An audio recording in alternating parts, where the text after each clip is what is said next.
Hey guys, welcome to episode 1 of Menopause and Mixology. My name is Jesse Robertson and I'm passionate about a couple of things. Number one, understanding what's going on in menopause and educating husbands about it so that you can better step up and support your wives, strengthen your relationships, maybe even save your marriage. That's how serious this is. If you feel like you don't know your wife anymore, if you don't know what the hell is going on with her, if she's not acting the same way, not feeling the same way, if you feel like intimacy is gone, you're not alone. 60% of divorces are happening during menopause years. 73% of those divorces are initiated by women who are literally tired of just the confusion and the vitriol and sometimes being judged and blamed, but it doesn't have to be that way. You don't actually have to be an expert in menopause to be able to support your wife, but you do need to know a little bit about it to better understand what's going on, start a conversation with her, and go on from there. So I'm gonna be talking to you about everything that I've learned diving deep into this world over the last year to save you that time and effort while making drinks. Because the other thing that I love to do is mixology. Now, I'm neither a mixologist nor a doctor, so if either of those two things are an issue for you, this is probably not the series for you. But if you want to come along on this journey with me, make some drinks, explore what's going on in that world, but also talk about menopause and better understand what's going on with your wife, then you're in the right place. So today, I thought I'd start off this series with making my favorite drink, which is the Manhattan. All right, so I love bourbon. I do have a gin here. I do love this gin as well, but we're gonna set that up here for now. And like I said, we're gonna dive into the Manhattan with Woodford Reserve. I'm gonna pull out the OG. Big fan of the double oaked as well, but we can get to that in another episode. This one's near and dear to my heart because not only do I love Woodford Reserve in general, but this particular bourbon and this bottle saw a lot of time during the pandemic. I can tell you that much right now. We were buying a little too much of this, but did make for some good times and some tough times. And that's how that rolls. So, all right, we got our bourbon. We got to get our cherries. If you're not using Luxardo Marciano cherries, yes, they're pricey. Yes, they are. Man, you get what you pay for. These things are good. And it's not just about the cherries, it's also about using the juice. All right, I got my vermouth, I got my bitters, I got my bourbon. I need to get my tumbler. We're gonna need to get a couple glasses, which by the way, these glasses, which I think are from Crate and Barrel, I think, and these are all scuffed up because our dishwasher does weird shit to our glassware, but great glasses, perfect for a double pour, which, is there any other kind? All right, let's take this over to the table and talk about menopause.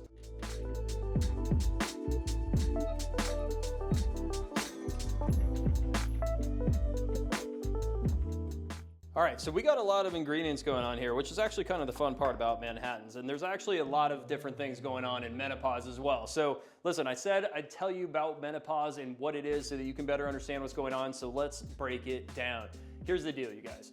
First and foremost, this starts when your wife was born. And the reason is that she was born with 1 to 2 million eggs in her ovaries, and she's not making any more of those. And what ends up happening is by the time she gets to puberty, she's down to 300,000 to 500,000 of those eggs. Why do you need to know this? Because those eggs also had 3 key hormones supporting them: estrogen, progesterone, and testosterone. You obviously know about testosterone. Yes, it does support your wife in some of the same ways. We can get to that later. But then she starts to lose more of these eggs every single month, right? During ovulation, that's what's happening. By the time she gets to her 30s, she's down to about 10% of the population of eggs that she had when she was born. By the time she gets to menopause, which is the average age in the US is 51, those eggs are gone. But also, by the time she gets to menopause, she's lost 99% of the estrogen she had in her body when she was 25 years old. Why does that matter? Well, just quick aside on that. Okay, so if you have kids, you know that if your wife is pregnant, she's filled with estrogen and her skin is like radiant, her hair is shiny and glowing, and she's in a good mood because she's excited about it. She's flooded with estrogen, dopamine, serotonin, which are her feel-good chemicals, all of that being influenced by the estrogen. That goodness, that's gone when menopause hits. Okay, so then what happens is she gets to her early 30s, mid 30s, typically about 10 years before menopause hits, whenever that may be for her. She starts to experience something called perimenopause. The reason why you need to know that is all of a sudden, out of nowhere, those hormones that were supporting all those eggs, the egg supply has now gotten so low that the hormones are fluctuating wildly. What's really happening is, if you want to get into it, I need a shot glass.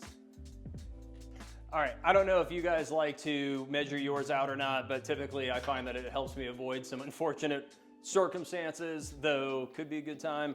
Nevertheless, all right, here's what's going on. So she has these hormones that are fluctuating so wildly during perimenopause in her early to mid 30s. Even earlier, she has a hysterectomy. So if your wife has, cancer, has had ovarian cancer, or had ovaries removed because of that, that's basically instant menopause. Everything we're going to talk about in this whole series happens like that, which is super scary. But if it's happening without that, then basically what's happening with her is that these hormones are fluctuating so wildly that those periods you were used to seeing, and the way in which that was impacting her physically and mentally, and mood swings you might have been experiencing, or lack of sleep that she was having, that becomes unpredictable, and the period of time for which it lasts is longer. And that is what goes on for years, on top of a whole host of other issues that the loss of these hormones is going to cause her. But before we get into some of those, let's talk about what we got here. All right, so I like to get a little bit more ice in here real quick. Wait for it. Okay, smaller ice. Tell you why in a second, but you at least need ice, I think, because you've got to cool it down. And then first thing I'm gonna do is I'm just gonna measure out my 2 drinks. So for me, that's basically 1 drink right there. I'm gonna do a 3rd, and then I'm going to do a 4th. And sometimes if I'm feeling a little frisky, I'll sneak another one in there and not tell my wife about it, but she doesn't usually get that mad. From there, I'm going straight to the vermouth. Now I'm using Antica vermouth, which again, it's a little pricey, but so I actually learned about this from a hotel, and the guy at the hotel, check this out. The guy at the hotel said that this is so popular and so good that people come into the hotel and they just order drinks of this. Not even the whole Manhattan, just the vermouth. If the vermouth is good enough to drink by itself, you know it's gonna make a damn good Manhattan. All right, so my formula on this one, it gets a little weird if I'm making 2 drinks. So typically if I'm doing this on my, or I shouldn't say on my own, if I'm making 2 drinks, but I'm making 1.5s, which I don't really like to do, then 1 full shot of this is perfect for the 3 shots of bourbon. If I've got 4 shots of bourbon, basically what I'm gonna do is I'm gonna say, okay, I'm gonna put a full shot in for 3 of those 4 shots. And then, I don't really know what the math would be, but it's probably less than this, but damn, it really doesn't matter because that is so good. You've definitely got to check this out if you haven't already. And then I'm gonna get into the bitters. So I've got orange bitters here, and I've got these barrel-aged bitters. The barrel-aged bitters, I don't know, there's so many bitters. I got a buddy of mine that is just bitter crazy, and he just goes nuts. And these really can change the drink, but here's the key. These can also ruin the drink. So be gentle with these. I typically like 3 dashes for the 3 shots, or a dash a shot. So I'm gonna go 1, 2, 3, 4, and I'm done. You put too much of that in, no matter how much other shit that you've got in your drink, you're gonna taste it. And then these orange bitters, these can definitely overpower the drink, in my opinion, but they're good if used sparingly. So I just kind of give it a rough, probably 1.5 dashes with that. All right, so next up, she's in perimenopause, okay? These hormones are fluctuating wildly, and the first thing that's probably gonna happen to her is she's not gonna be able to sleep. You need to understand that a lack of sleep for a woman in menopause is not what it's like for you and me. A lack of sleep for a woman in menopause isn't just 1 bad night of sleep, it's consecutive bad nights of sleep for weeks, months, or even years. And what ends up happening is not only does she have all the impacts of just a lack of sleep like you and I would have, but she also has other physiological changes come in that are going to basically make a lack of sleep even worse. And one of those is called brain fog. Brain fog is not just being forgetful. Brain fog is a physiological hormonal change going on in her body. Brain fog is affecting her executive functions. It's affecting her memory. She's probably forgetting words mid-sentence, right? She's not able to make decisions as fast. She's getting more stressed and more overwhelmed also because she's losing progesterone, which is one of the 3 hormones that I mentioned. And that loss of progesterone was her calming hormone. Not only did it help her sleep, because it actually helped her get into REM sleep, helped her calm down, helped her deal with anxiety better, but it also is a just generic calming hormone so that she's able to handle stressful situations better throughout the, her day. So if she's snapping at you or doesn't seem to be able to handle things as well as she used to, that's probably why.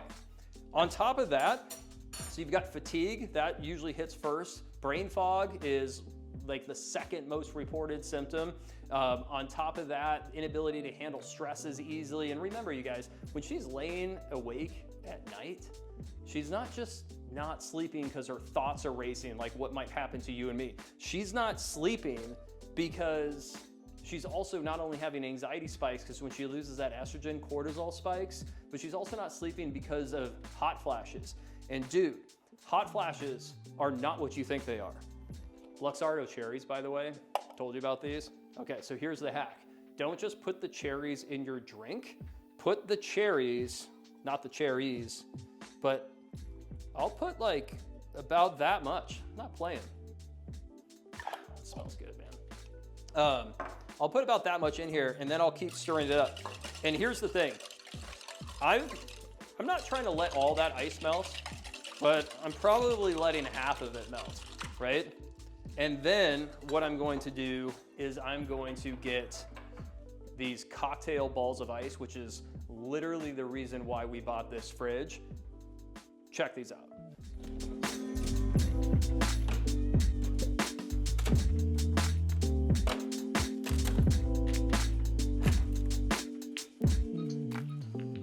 These things are sweet. Now, normally they might make like a full one. Kind of looks like a bobber you go fishing with. Sometimes they break in half or 1.5, but actually that works out better. So I typically, I'll throw 2 of these in here, and if I want to just make it fit better, I'll just try to arrange it so that it works like that. Then what I'm gonna do is I'm just gonna hold the knife here like this, and I'm going to strain this out into the glasses.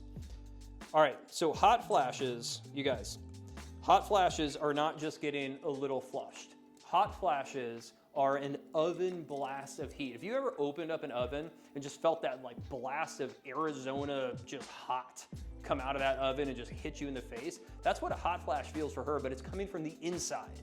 It's coming up her chest, her neck, her head, out her extremities. Her face is sweating, her hair is sweating, her armpits are sweating, her chest is sweating. She's drenched in sweat. And this is something, by the way, that she knows is gonna happen, at least after the first time. And so she's probably sleeping on towels. She could be getting up in the middle of the night and changing her clothes multiple times. And that's why she's asking you to turn down the thermostat all the time, okay? Because she can't regulate her body temperature the way that she used to. This is also a part of losing those hormones, losing estrogen. Estrogen is responsible for the area of the brain that regulates body temperature, which is the hypothalamus, and it affects that. So when she can't regulate her body temperature and she has a hot flash, her skin temperature can go up by 2 degrees. It's like having a fever across your entire body. It's crazy.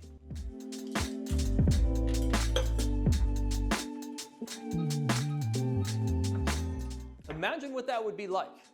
Not only sleeping with that or not sleeping with that, but imagine knowing that that's gonna happen to you and you don't know when. And it can happen to you, and I'll tell you guys this story in a different episode, but it can happen to you in a public place. It can happen during the day. She has no idea when it's gonna happen. All right, so here's the next move. I'm gonna top these off. Always do 2. Accidentally leak, just a little bit of the sauce in there. So typically what I'll do is I'll grab 2 plus a spoonful of the goodness, and I'll just drop that in here and sort of sprinkle that around. It's kind of a nice presentation because you'll sort of see that sprinkled around on top of the ice. Wait for it. There we go. Magic trick.